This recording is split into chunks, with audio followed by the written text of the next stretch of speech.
Okay, this is my discussion, and I got prompt 1. In Chapter 8, Harry finds life at Hogwarts sort of out of his nature and different than what he thought. There is always someone saying something about him and always has an elder around when he does something wrong. He feels unpleasant and unhappy. In his first Transfiguration class, only Hermione is able to make any progress at turning a match into a needle. Page 97. They were each given a match and started trying to turn it into a needle. By the end of the lesson, only Hermione Granger had made any difference to her match. At least he saw he wasn't the only one confused.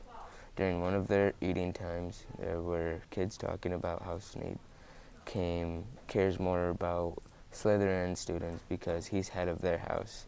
And on page 98, Snape's head of Slytherin's house. They say he always favors them. But none of the Gryffindors are favored or anything, and McGonagall doesn't do that.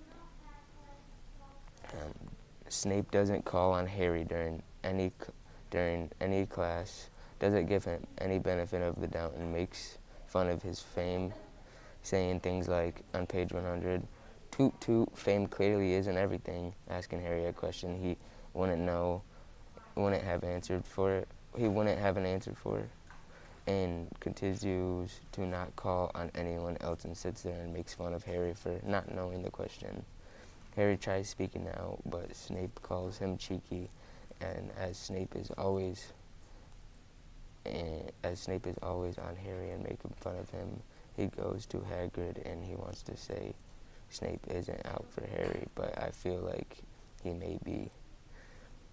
Just Harry knows how to cope with what Snape does and lets it just brush off his shoulders, and he keeps his cool.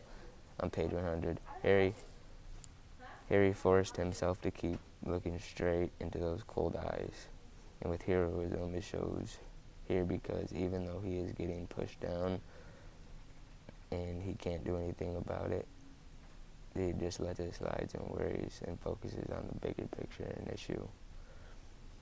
So basically, after getting bullied pretty much by his teacher,